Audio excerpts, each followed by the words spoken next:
I think it's so cool where you've come from, because had you stayed within your disorder, it'd be very interesting what life would look like right now. Yeah. You know, like, and I say that to patients all the time. Like, you had this, it started in, you know, when you were 15, and then now you're being treated at 20, and then again at 30 and 35 and 40, when we could have dealt with it when you were 15, if you just would have closed your eyes and jumped in. Yeah. And how life can look so much different, whether in a good way or in a bad way, you know, and it's, you really learn to appreciate, like, I'm really glad I experienced this eating disorder, but you know, like, I'm glad I was able to overcome it. Like, you learn so much from those experiences, and really where you don't want to be, you know, like what you don't want in life. So, which I think is really, really cool. Yeah. So go ahead, Nicole. I was just going to say, you know, how have you been able to kind of apply your own life experience into your current practice, into your residency? I think I definitely have more of a intuition when it comes up in other patients. Yep. And I think it also just gives me, you know, I can come from the standpoint of having the experience and having a little bit more empathy. You know, unfortunately, so many of I shouldn't say so many, but there are colleagues, older male colleagues, as I'm sure you guys have experienced, who they don't get it. Right. And this was even something that I you know, grew up having the same influence from my dad, you know, like, I don't get it. So I feel like I can come from that point of experience and share that experience and open up. And I do feel like it allows patients in turn to kind of open up to me, because as much as we do deal with the parents, you know, the patients that I'm seeing with issues like this are older. Oh, okay, sure. And old enough that I can be, you know, having these conversations with them. Which is really, it's helpful in that regard, you know, like, clinical dietitians are awesome. They're like some of they're smartest doctors, I feel. And I see sometimes what they write and I can't even read half the words, right? Like, it's like so clinical. But they don't necessarily have the feelings part, you know, where they can really understand the disordered eating component of things. Like, it's really, I mean, would you say in the medical world, in medical school, and I know in dietetic school, we'll call it, eating disorders was not necessarily a class. Right. You know, like, was that how it was in medical school? Like, I don't feel like they covered it. Yeah. I mean, we covered it. I would say probably under the category of, you know, like mental behavior disorders, and, you know, kind of in the gamut of depression, anxiety, bulimia, eating disorders. It's a slide of it's a slide, right? It's a slide. Here, you're eating disorders, and now on to anxiety disorders. Right. And that's how I think it was. I mean, and unless I'm forgetting, that's how it was in school for dietetics as well. Like, it's a very specialized thing in a sense, but if you don't understand it, you can do a lot of damage to patients. And that's the key. Yeah. It's kind of mind blowing, you know, just how you have such a power now too, because of your insight, Lauren. And so you can actually kind of have your little, you know, red flags up going, oops, you know, I definitely see that this person could really benefit, but then you also have the ability then to even direct them to the right people to help support too. That's huge. And I feel very, very fortunate. I mean, obviously this isn't an experience that I would wish on anyone. Sure. Order eating, but I do feel like it's played a very critical role in who I've become. So. Well, you know, I think we need more people to fight for these types of maybe patients that would come your way. Because I also feel like if you're oblivious to some of this stuff, they're going to slip under the cracks. And I have had that experience with a couple clients who ended up coming to me. They completely slipped under the cracks with their whole medical team that they were working on certain things. And it's incredibly upsetting. It's incredibly upsetting. So we need more people that can be, oh, okay, wait, there's something more here that we need to be looking into. And, you know, I think it's hard too to recognize, especially from primary care standpoint. Obviously, when kids are coming in with, for lack of a better word, a crisis as a result of their eating disorder, that's right. Yeah. To recognize. But when you just see someone once a year and you see their growth, kind of their weight going down, and so many of us are so quick to congratulate them.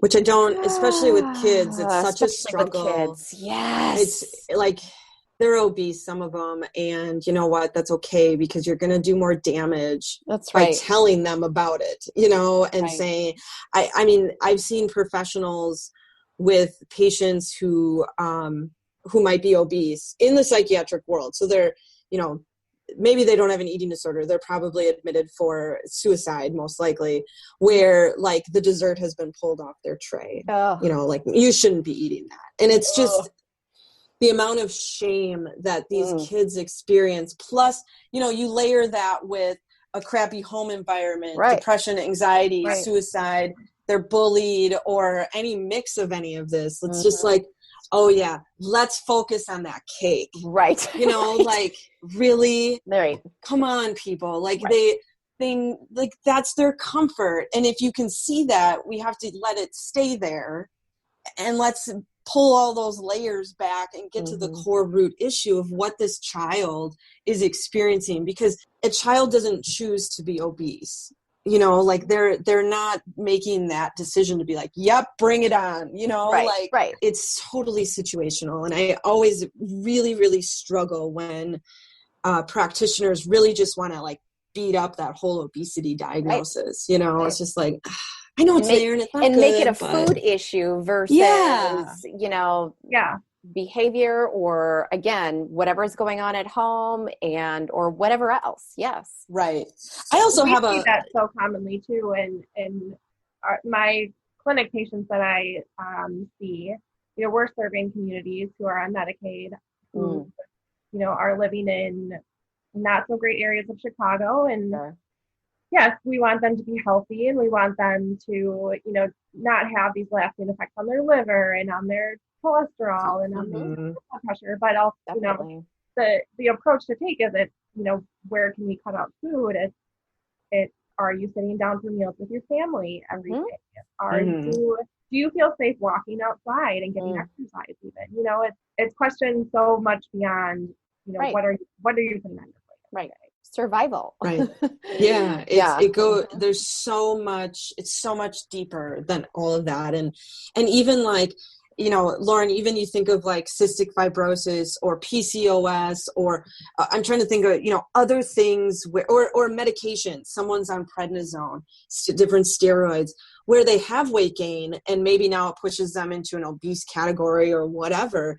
And now all of a sudden it's like, people just want to always steer towards that obesity thing versus saying like, hey, you know what, when you have PCOS or you just had brain surgery, so you're on prednisone, like this is okay. This is okay. This happens. We have to accept the change in our body. It doesn't necessarily mean your wellness is hit the pot because you're obese. Like our health isn't always affected by obesity. And that's right. And that, I think, is the piece that usually is missed by so many people. And practitioners, are guilty of it as well as family and patients. And, everyone, I think, is just so consumed by it so often. And it really stinks. And I'm hoping that we are producing in school more practitioners similar to yourself who can get that message out that like, hey, sit down with your family. Let's eat dinner. You try to cook. Let's go for a walk. What's the home environment? What's the school environment? It's the extra 5 minutes that I know we don't have from insurance companies. Instead of 15 minutes, maybe we need 20. Right. And that's the unfortunate part, that I don't know if people realize that, doctors get 15 minutes with each patient. That's it. Like what can you even cover in that amount of time? Right. So here's this handout on how to not have high cholesterol or be obese. Yeah. It's just, it's so kind of backwards in a sense, but if we have more practitioners like you, it would definitely help, I think, in the grand scheme of things. Well, thank you. So, any closing thoughts that you may have or want to, as we're kind of wrapping up on time here, Lauren? It's just kind of, is there any kind of messaging or anything that you wanna make mention before we close? Oh boy. I don't think I have anything to add to what's already been said. I think what you guys are doing with this podcast is great, and getting the information out there in a format that's, accessible and accurate, I think is so important. There's so much out there in the media that's so easily, we can be so easily influenced by, and it's important to be able to kind of piece through that. That's wonderful. Yeah. Thanks so much, Dig Lauren. through it and not let it get to us either. Yeah, that's the thing. That is the hard part. Yeah. Not let it get to you. Well, Lauren, what's your favorite food? Let me ask that quick. So I struggled with this a lot because I like a lot of food. Yeah, of course. This morning I had one of my favorites, an everything bagel with avocado and extra seasoning. Cool. But I will say my one, I try not to be superstitious, and so I try not to have things that I have to do before a marathon, all these rituals, because God forbid something go wrong. But my one thing that I do every single marathon is I have carrot cake after my marathon. So fun. I would think carrot cake is probably my favorite food. I love it. That's so awesome. Fun.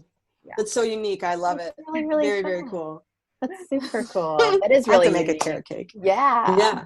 I love that. Well, thanks thank for you sharing so your much. story, Lauren, and taking the time out and being open and having this great conversation with us. We really appreciate it. And I wish you so well and have a blast with this team that you're on too. It's super exciting, and what a neat great opportunity. It's really cool. Well, thank you guys for having me. This was a pleasure.